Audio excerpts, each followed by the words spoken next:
tardes a nuestro querido profesor, compañeros e invitados especiales. Sean todos bienvenidos al Congreso Internacional de la Investigación Jurídica Empresarial. El día de hoy hablaremos sobre los organismos de control y vigilancia del Estado. Acompáñenos. ¿Qué son los organismos de control y vigilancia del Estado?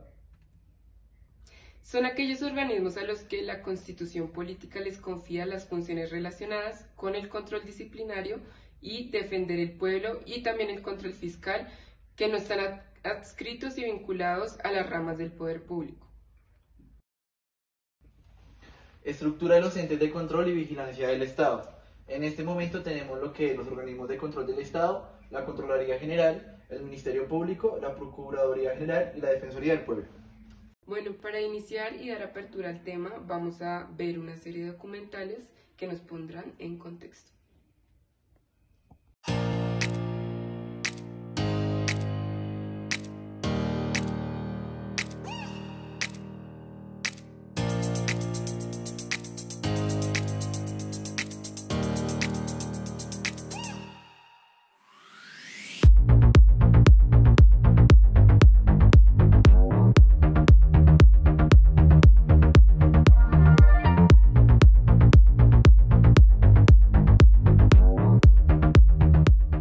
Organismos de vigilancia y control. El Estado colombiano cuenta con entidades encargadas de vigilar y controlar el funcionamiento de las entidades gubernamentales, así como la gestión de los funcionarios públicos. Estas instituciones tienen su soporte legal en la Constitución Política de 1991 y se caracterizan por mantener una autonomía administrativa, presupuestal y jurídica. Los principales organismos de vigilancia y control fiscal son la Procuraduría General de la Nación, la Defensoría del Pueblo, la Contraloría General de la Nación y la Auditoría General de la Nación. La Procuraduría General de la Nación, conocida también como Ministerio Público, es dirigida por el Procurador General de la Nación, el cual es elegido por el Senado de la República para un periodo de 4 años. Algunas de sus funciones son: primero, vigilar el cumplimiento de la Constitución, las leyes, las decisiones judiciales y los actos administrativos. Segundo, defender los intereses colectivos de la sociedad, en especial los referentes al medio ambiente. Tercero, proteger los derechos humanos y asegurar su efectividad ante las autoridades judiciales y administrativas, y velar por el cumplimiento de las normas nacionales e internacionales. Cuarto, exigir al Congreso para que expida las leyes que aseguren la promoción, el ejercicio y la protección de los derechos humanos, y exigir su cumplimiento a las autoridades competentes. Quinto, ejercer vigilancia superior sobre las actuaciones de aquellas personas que ejercen funciones públicas, aun las elegidas por votación popular. Además, adelantar investigaciones sobre ellos e imponer las respectivas sanciones conforme a la ley. Sexto, emitir conceptos en los procesos disciplinarios que se adelante contra funcionarios públicos. La Defensoría del Pueblo. Esta entidad depende de la Procuraduría General de la Nación y se encuentra a cargo del Defensor del Pueblo, el cual es elegido por la Cámara de Representantes para un periodo de 4 años. Esta institución tiene como función orientar e instruir entre los colombianos sobre sus derechos ante las autoridades competentes.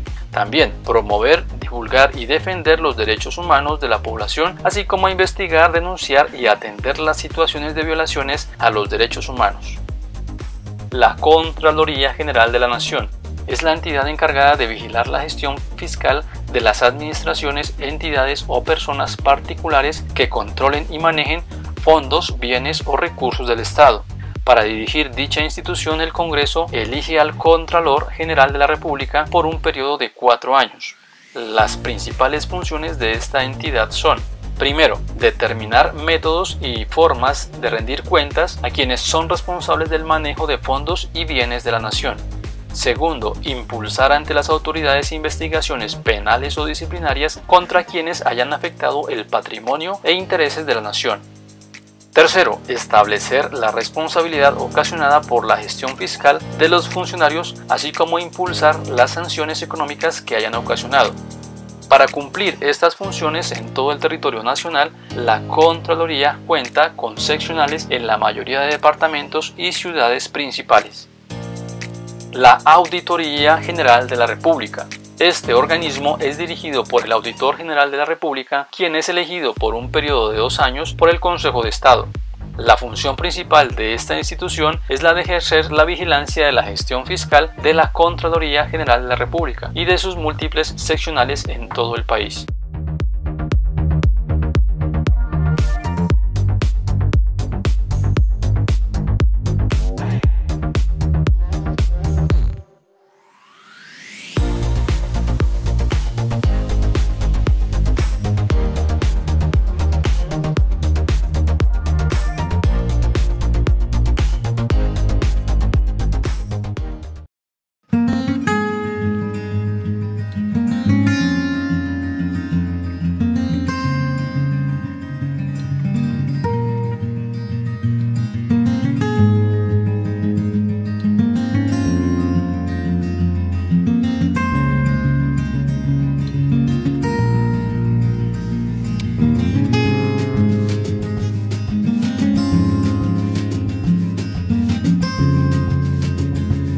En el Congreso de Angostura, el libertador Bolívar, después de haber vencido al ejército real en la batalla de Boyacá, el libertador pronunció un discurso en el cual hacía una crítica a Montesquieu.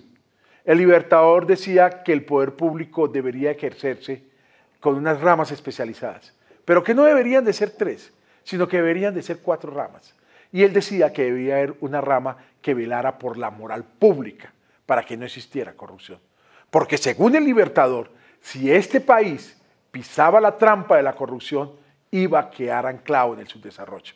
Realmente Bolívar fue un gran visionario. Bueno, en desarrollo de ese principio aparecen los organismos de control dentro de la estructura administrativa del Estado colombiano. Tenemos en primera instancia un organismo encargado de vigilar la gestión fiscal de las entidades del Estado.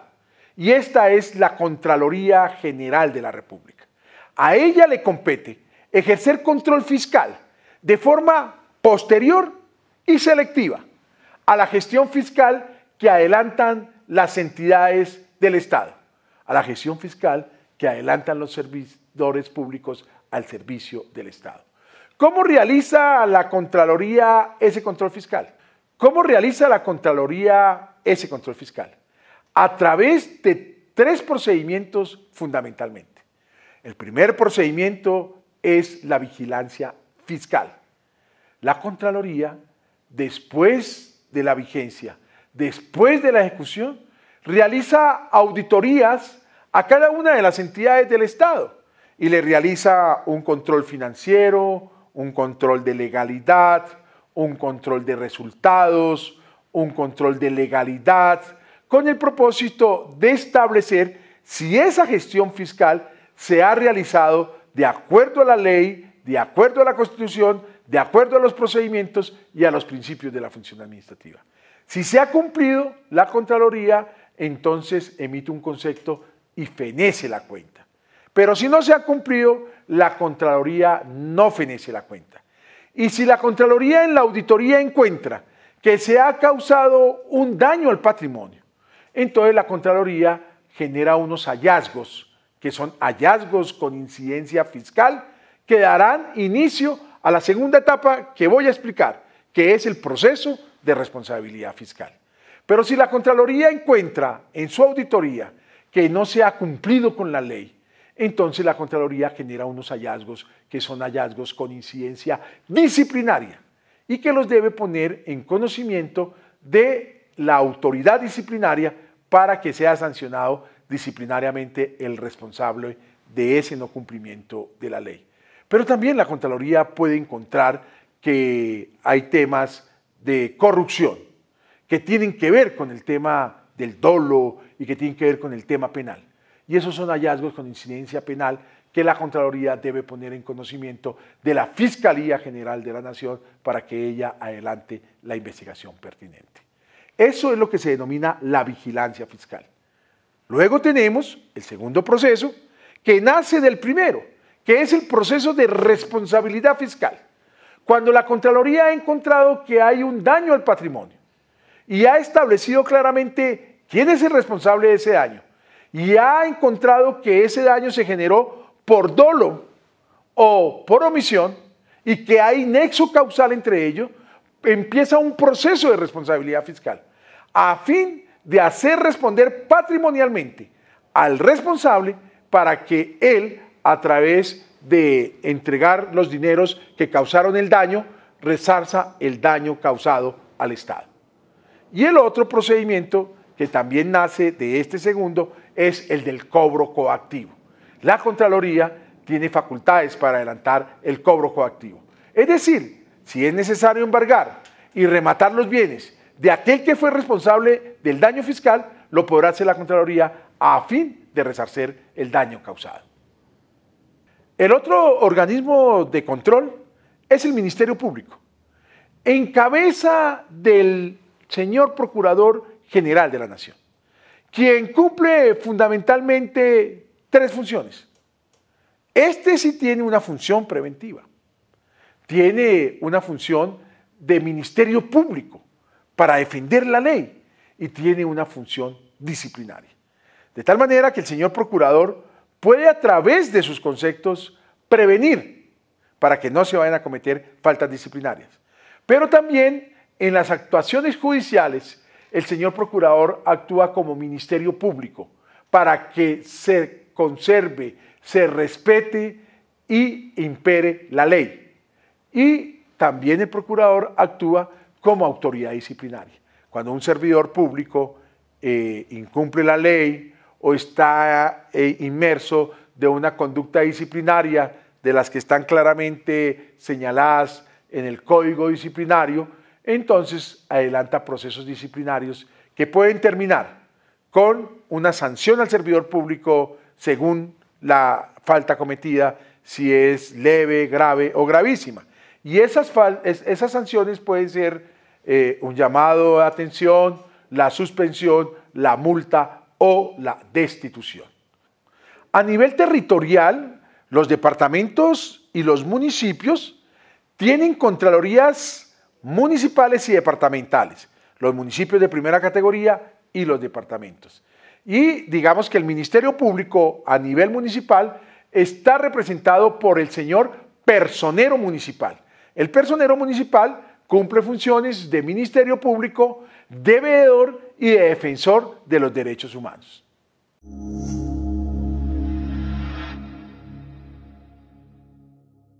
Después de ver estos documentales de apertura, damos inicio al tema. Uno de los organismos de control y vigilancia del Estado son la Procuraduría General de la Nación. Este se encarga del control disciplinario.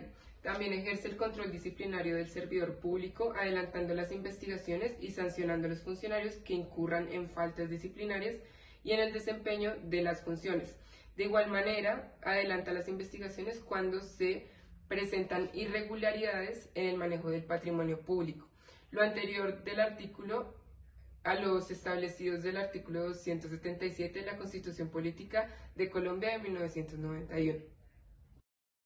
Vamos a hablar sobre las principales funciones de la Procuraduría General de la Nación.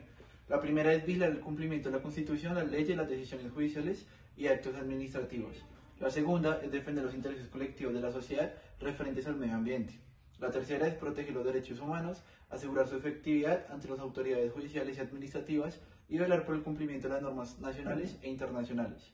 La cuarta es exigir al Congreso para que expida las leyes que aseguran la promoción y el ejercicio de los derechos humanos y exigir su cumplimiento a las autoridades competentes.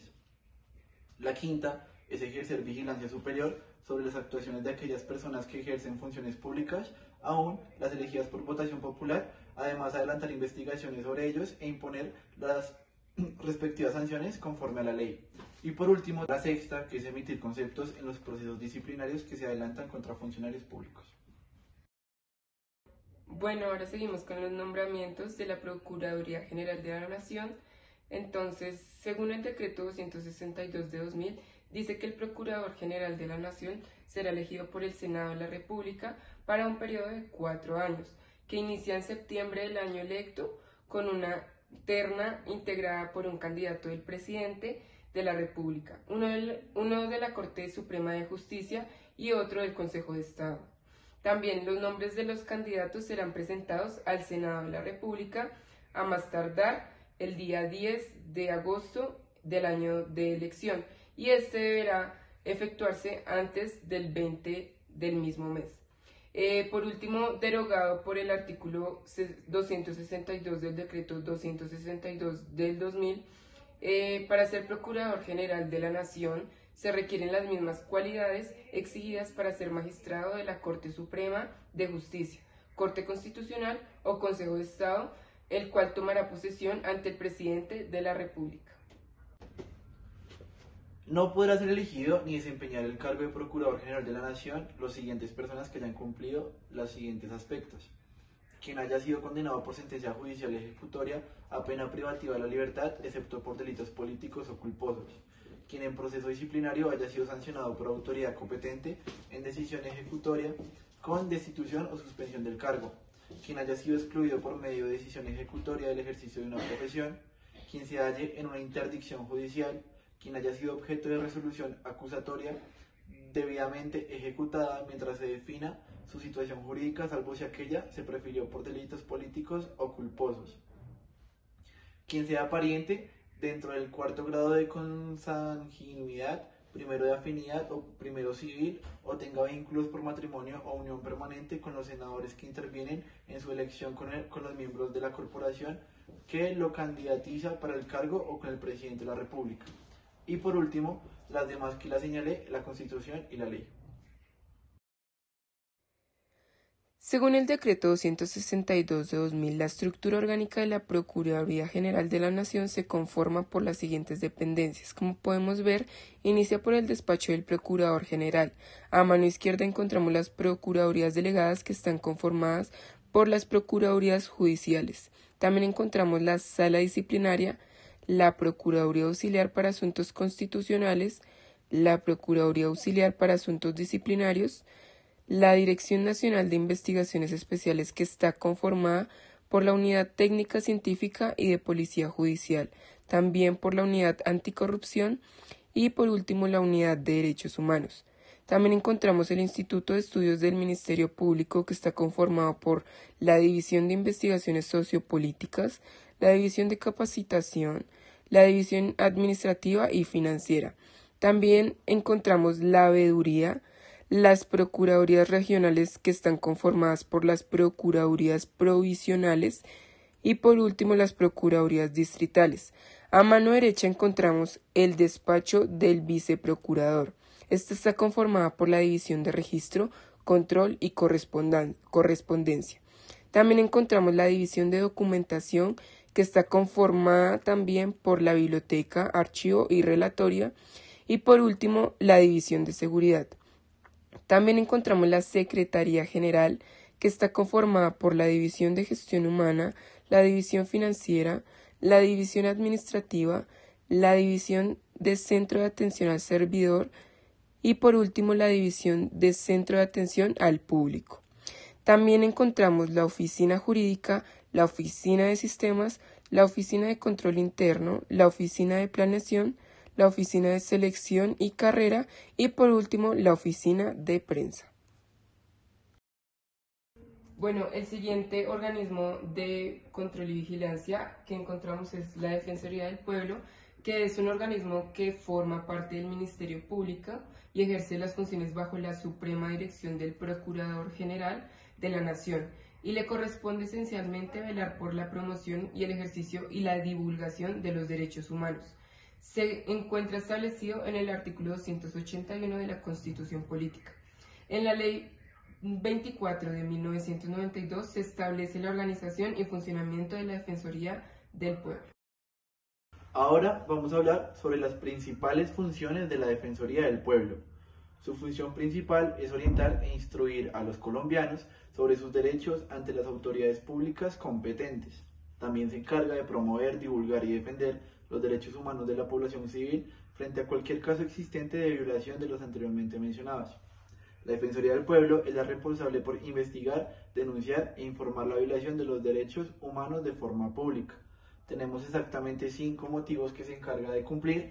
El primero es invocar el derecho de habeas corpus e interponer las acciones de tutela sin perjuicio del derecho que asiste a los interesados. El segundo es organizar y dirigir la Defensoría Pública en los términos que señale la ley. La tercera es interponer acciones populares en asuntos relacionados con su competencia. Por cuarto lugar, tenemos presentar proyectos de ley sobre materias relativas a su competencia. Y por último, rendir informes al Congreso sobre el cumplimiento de sus funciones. Bueno, seguimos con los nombramientos del Defensor del Pueblo. Este debe ser elegido por la Cámara de Representantes de tema elaborada por el Presidente de la República, para un periodo de 4 años, contando a partir del 1 de septiembre de 1992. La Defensoría del Pueblo tiene autonomía administrativa y presupuestal. También cualquier persona natural o jurídica podrá presentar planes, propuestas o proyectos de defensa, promoción de los derechos humanos. El Defensor del Pueblo evaluará los objetivos, la necesidad y trascendencia de dichos programas, la factibilidad de su realización y la manera de ponerlos en práctica. También, por último, el Defensor del Pueblo no podrá ejercer funciones judiciales o disciplinarias, salvo las que de su propia dependencia sean las opiniones, informes y recomendaciones que tienen fuerza que se le proporcionen a la Constitución Nacional. La ley, la sociedad, su independencia, sus calidades morales y su elevada posición dentro del Estado. Tenemos las restricciones. Entonces, no podrá ser defensor del pueblo la persona que incumpla con estos 6 motivos. El primero es quien haya sido condenado por sentencia judicial ejecutada a pena privativa de la libertad, excepto por delitos políticos o culposos. El segundo es quien en proceso disciplinario haya sido sancionado por autoridad competente en decisión ejecutada con destitución o suspensión del cargo. Por tercero, tenemos quien haya sido excluido por medio de decisión ejecutoria del ejercicio de una profesión. En cuarto lugar, tenemos quien se halle en una interdicción judicial. Quinto lugar, quien haya sido objeto de resolución acusatoria debidamente ejecutada mientras se define su situación jurídica, salvo si aquella se prefirió por delitos políticos o culposos. Y por último, tenemos la sexta, que es quien sea pariente dentro del cuarto grado de consanguinidad, primero de afinidad o primero civil, o tenga vínculos por matrimonio o unión permanente con los representantes a la Cámara que intervienen en su elección con el Procurador General de la Nación y con el Presidente de la República, o quien haga sus veces que intervenga a su postulación. Vendrá siendo el esquema de características de un defensor del pueblo. Este deriva de lo que es la Secretaría de Educación y adjunta diferentes áreas de trabajo bajo su jurisdicción jurídica. Después tenemos la Jefatura de Gabinete, que viene siendo el Departamento de Comunicación, y la Secretaría General, donde se deriva lo que es Coordinación y Apoyo, Secretaría General y Gabinete, y Unidad de Tramitación. Entonces tenemos lo que es en el área A, tenemos transporte, tráfico, urbanismo, vivienda, igualdad de género. En área B tenemos empleo público, seguridad social, trabajo. En área C tenemos justicia, prisiones, administraciones tributarias, seguridad ciudadana, política interior, televisión, radio y medios de comunicación, extranjería, administraciones públicas y ordenación económica. Después tenemos en el área D lo que es salud, dependencia y servicios sociales y renta mínima de inserción. Tenemos el área E, que viene siendo brecha digital y sociedad de la información, consumo, universidades, medio ambiente, agricultura, ganadería y pesca, obras públicas y expropiaciones y infraestructuras.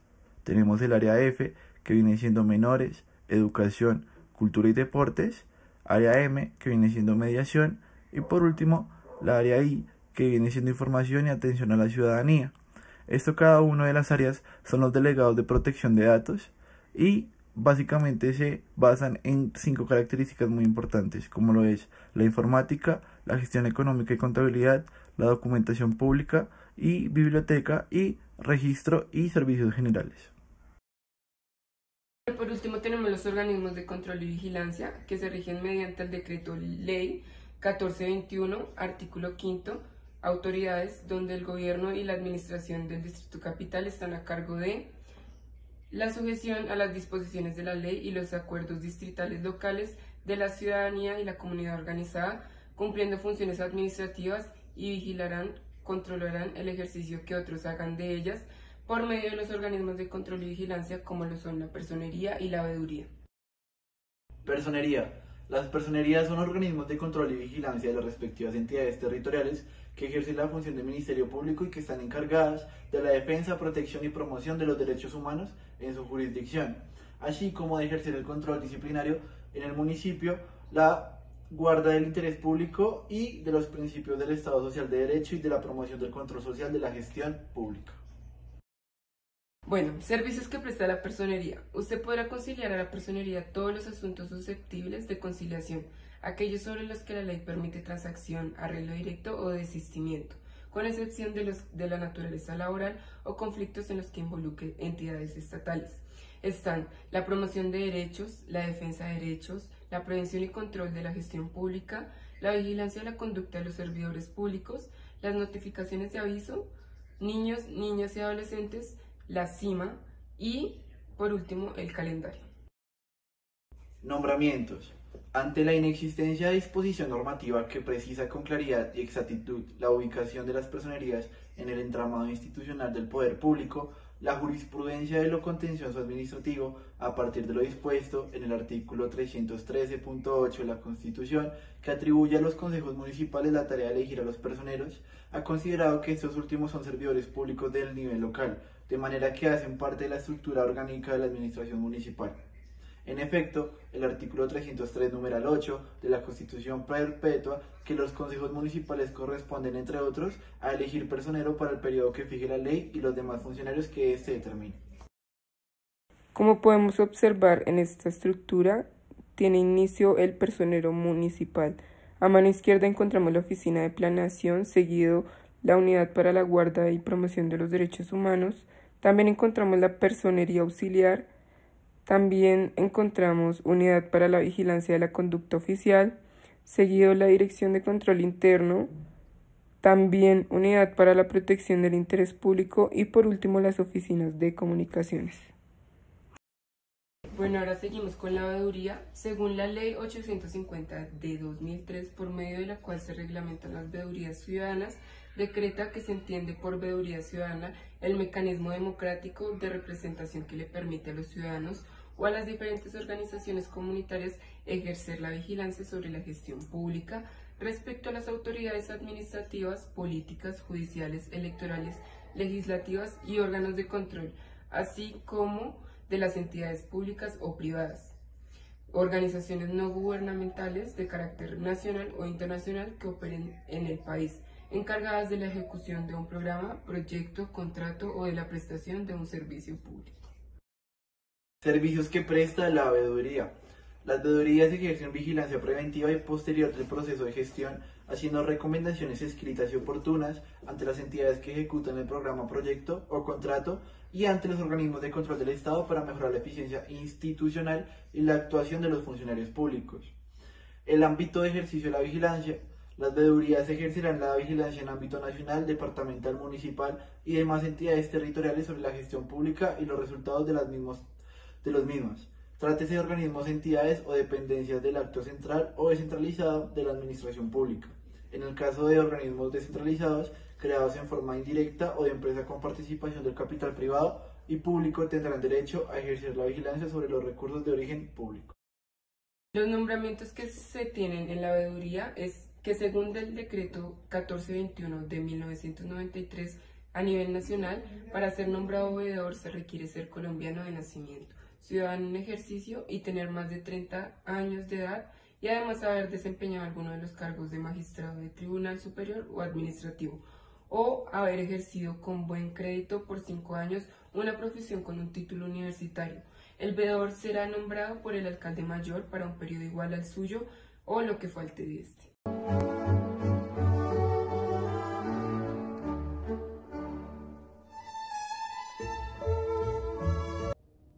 Estos son los resultados de las entrevistas formales. Primer invitado especial. Juan José Balbuena, soy abogado y politólogo de la Universidad de La Sabana y el día de hoy pues estaré aquí para contestarles 5 preguntas fundamentales. Dentro de estas voy a dar unas explicaciones un poco más y qué he hecho yo y cómo esto ha complementado pues mi formación académica. Lo primero que todo es, la gente se pregunta ¿qué es una veeduría ciudadana? Una veeduría ciudadana es básicamente las herramientas que le dio la ley mediante ciertos elementos democráticos de representación para que los ciudadanos puedan ejercer control y vigilancia sobre la gestión pública. Es importante mencionar que esta gestión y todos estos temas son a nivel local, nacional y departamental. ¿Qué quiere decir esto? Que nosotros podemos hacer parte y hacer veeduría a entidades públicas, privadas, gubernamentales, no gubernamentales, a temas políticos, judiciales, electorales y órganos de control. Entonces, básicamente podemos resumir lo que la ley 850-2003 nos dice, es básicamente una veeduría ciudadana, es un mecanismo de control y representación democrática. ¿Qué pensaría yo y en los años de ejercicio como veedor ciudadano que hemos podido identificar? Ser un veedor ciudadano, más que una posibilidad o una potencialidad, es un deber de todos nosotros. ¿Qué sucede? Que la ley nos dio y nos estableció pues parámetros específicos para cómo constituirnos. Pero en este momento pienso yo que la veeduría ciudadana es un deber social y todos debemos pues hacer parte de esto. Con respecto a la segunda pregunta, que es cómo se puede ejercer una veeduría o qué se necesita para ser veedor, pues lo primero que todo es tener un interés natural en lo público. Desde que se tenga un interés natural no necesita ni siquiera estar constituido. Lo que sí se puede hacer efectivamente para tener el estatus del veedor, pues es de dos maneras. La primera pregunta es ¿cómo me constituyo? La constitución normalmente se hace frente a la personería municipal. Esta personería lo que hace es que les da unos lineamientos y les dice que ellos van a ser los que los vigilan. Esa vigilancia y control que se ejerce no solo a personas naturales, sino también jurídicas, se establece ahí. Y la otra forma es mediante Cámara de Comercio. Mi veeduría actual, que es la veeduría Ágoras Civitas, está constituida por Cámara de Comercio. ¿Por qué nosotros decidimos hacer eso y no constituirnos por temas de personería, aunque incurriera en costos? La razón por la que nosotros hicimos eso es básicamente porque aunque nos da un alcance mucho más grande el de Cámara de Comercio, nos permite tener acceso a distintas herramientas que si fuera por personería no tendríamos la posibilidad.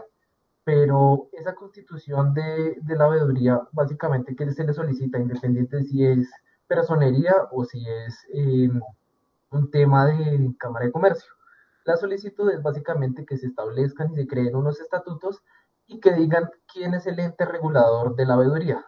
En nuestro caso de la veeduría Ágora, el ente regulador de nosotros, por ser una veeduría de carácter nacional, es el Ministerio del Interior. Entonces, pues dependiendo del alcance de la veeduría, en efecto, asimismo va a tener un alcance o el que nos vigila o nos controla. Básicamente es eso. Es como un sistema de pesos y contrapesos que se establece con la finalidad de que todo se haga en aras pues de un mejoramiento democrático. Entonces, en efecto, la ley establece planes de constitución para que cualquier persona o agrupación pueda constituirse como veeduría. La veeduría básicamente, ¿qué es? Es un interés particular y específico con respecto a un tema de lo público. En este caso, la veeduría de nosotros está especializada básicamente en temas de ordenamiento territorial, presupuestos participativos y en general vigilancia del erario público. ¿Qué hemos hecho nosotros o qué hemos logrado mediante estas veedurías y esta función de veeduría? Nosotros logramos en el municipio de Chía el retiro de más o menos 84 placas instaladas ilegalmente por las alcaldías pasadas. Adicionalmente, también lo hemos hecho en el municipio de Cota, en el municipio de Cajicá y en el municipio de Sopó. Actualmente, desde la veeduría y pues en el área que yo conformo, que es el área legal, que está pues muy relacionada con mi profesión, tenemos una demanda contra el decreto 803 de 2019 en la alcaldía de Chía y pues hacemos diversas cosas, tenemos diversos temas, hacemos control y vigilancia a los recursos públicos como lo es el presupuesto participativo y estamos en todas las mesas y todos los temas que estén relacionados con ordenamiento territorial o región metropolitana. Entonces, básicamente ese ha sido como el objeto de la veeduría. Llevamos ejerciendo ya casi más de 2 años. Ha sido un ejercicio importante, nos permite vincularnos mucho más a lo que es la ciudadanía, nos permite mucho más conocer todas las irregularidades y todos los temas que necesitan control y vigilancia, y en efecto que nos ha ayudado a ser veedores. Uno de los temas y las ventajas de ser veedores es que somos tenidos en cuenta mucho más fácil con respecto a temas de normatividad y temas en efecto de controles y garantías. Eso es lo que nos hemos dedicado a hacer nosotros. Adicionalmente, los objetivos de las veedurías en efecto son salvaguardar el erario público y hacer un control y vigilancia efectivo. Pienso yo que desde lo que hemos experimentado nosotros es un tema ya más de voluntad, es un tema que no es sencillo, es un tema de control y vigilancia continuo y es un tema de ir conociendo toda la normatividad legal. Porque si uno quiere ser veedor, uno inexorablemente debe conocer el ordenamiento jurídico colombiano. ¿Por qué razón? Porque si no lo hacemos, le va a quedar mucho más difícil ejercer ese control y vigilancia. Por eso la invitación que nosotros hemos tenido y que hemos hecho es, por ejemplo, la Universidad Militar Nueva Granada nos ha facilitado también herramientas para capacitar a todas las personas con respecto a temas de participación ciudadana y liderazgo, y nos ha permitido también a nosotros pues fortalecer nuestras capacidades. Adicionalmente están los cursos de personería de la Escuela Superior de Administración Pública, y finalmente pienso yo que el tema del ejercicio como veedor es un trabajo fundamental, pero debe hacerse con conocimiento. Si se hace una veeduría, por ejemplo, desde el desconocimiento, lo que va a generar es trancas y trámites burocráticos innecesarios. El día de hoy, por ejemplo, me encontraba hablando con la personera municipal y me manifestaba que habían más o menos 380 derechos de petición represados de un solo veedor. ¿Qué sucede? Que la gran mayoría no se entendían, no eran claros, no eran concisos. Entonces, el ejercicio de estas veedurías también conlleva una responsabilidad. Nosotros como veedores no podemos generar trabas y obstaculizar el tema de la gestión y la administración pública. Es por eso que debe hacerse también con un control y con un sentido social. Pienso yo que con esto doy respuesta a las preguntas que me fueron solicitadas. Igualmente agradezco el tiempo que se me ha brindado para poder explicar esto.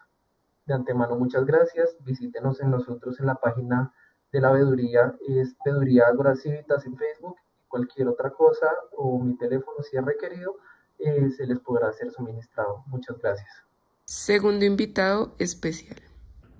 Bien, un cordial saludo para todos ustedes. Mi nombre es Jorge Vadillo. Yo soy abogado de la Personería Municipal de Chía. Soy profesional universitario de la Personería Delegada de Atención al Usuario. Para iniciar el tema de explicar las personerías, se creó con la Constitución del 91 la figura del Ministerio Público, y dentro del Ministerio Público están las personerías municipales y distritales. Antiguamente el personero lo elegía el Consejo Municipal o el Consejo Distrital. Actualmente el personero se elige por concurso de méritos. Ese concurso también lo organiza y lo financia el Consejo Municipal. En la personería de Chía existen varias personerías delegadas que se encargan de los distintos asuntos que requiere la vigilancia y el control de la función pública. Una de las personerías delegadas se encarga del control administrativo, otra del control disciplinario, otra de familia y otra de atención al usuario, que es a la que yo pertenezco. Entonces, la personería delegada del control administrativo, de la vigilancia administrativa, se encarga de hacer control y vigilancia a los contratos que suscribe la administración municipal, desde el alcalde hasta sus secretarías y sus direcciones. Miramos si el presupuesto estuvo acorde, si no hubo actos de corrupción, si el desarrollo del contrato se dio conforme a lo que está estipulado, si se dio publicidad a esos mismos contratos. La Personería Delegada de Asuntos Disciplinarios ya se encarga del funcionario como tal. Entonces, si recibimos una queja o de oficio la personería decide iniciar un proceso disciplinario a algún funcionario, pues empieza a mirar las pruebas, empieza a mirar si el funcionario se extralimitó, falló, cometió algún acto de corrupción y se empieza el proceso disciplinario. Si se hallara en el proceso disciplinario que se cometió un delito, entonces compulsamos las copias a la Fiscalía y a la Procuraduría también, si hay lugar, porque la Personería también no tiene competencia de vigilancia y control sobre los entes descentralizados. Por ejemplo, el Coliseo de la Luna o el IDUBI, ellos son descentralizados y sobre eso la Personería no tiene competencia de vigilancia, la tiene la Procuraduría. Entonces haríamos la compulsa a ellos para que inicien el proceso disciplinario. La Personería Delegada de Familia, como su nombre lo dice, atiende todas las quejas de violencia intrafamiliar, de violencia de género, protección de los niños, etc. De eso se encarga esa personería, que además es muy importante y tiene mucho trabajo. Y atención al usuario, que es donde yo pertenezco. Entonces recibimos todas las quejas particulares de las personas del municipio. Entonces nosotros allí les ayudamos a proyectar, les hacemos la tutela a nombre de ellos mismos, o hacemos el derecho de petición, o le damos traslado a las quejas que ellos nos comuniquen. Hay personas que se quejan de los servicios públicos, o de los arriendos, o bueno, infinidad de cosas, o del espacio público. Entonces la administración municipal es quien debe adelantar esa actuación. Entonces nosotros lo que hacemos es remitir a la administración municipal y hacer vigilancia sobre si la administración municipal verdaderamente actuó frente a esa queja, ¿sí?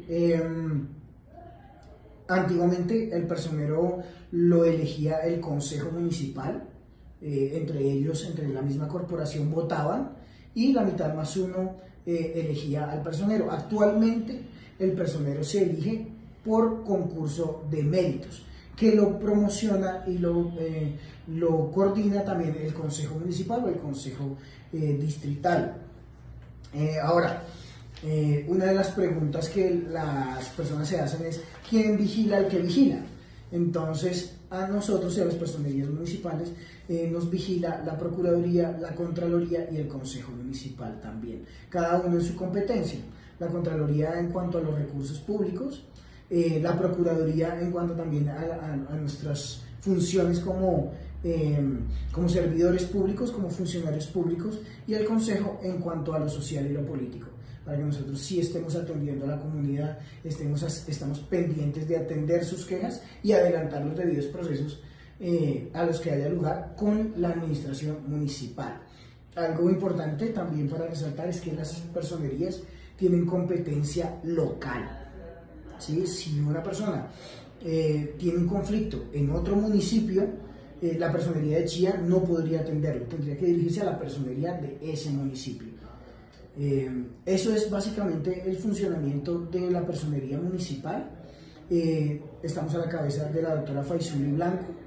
Ella es la personera municipal de Chía y quien coordina las personerías delegadas, y está pendiente de que los recursos públicos estén bien orientados, no hayan actos de corrupción, y de hacerle seguimiento a todos los actos que realice la administración municipal y los ciudadanos en general. Ahora veamos los resultados sobre las entrevistas informales. ¿Ya? Ya. Te voy a realizar la siguiente pregunta, y es si conoces los organismos de control y vigilancia del Estado. Bueno, gracias. Bueno, voy a hacerle la siguiente pregunta, y es si usted conoce los organismos de control y vigilancia del Estado y sus funciones. Bueno, pues la verdad no soy muy conocedor del tema, pero me imagino que las entidades encargadas de esta función son la Contraloría, podría ser, la Personería, también podría ser la Fiscalía, también encargada de vigilar y supervisar pues, que todas las entidades del Estado cumplan su función bien. Bueno, muchas gracias. A ustedes.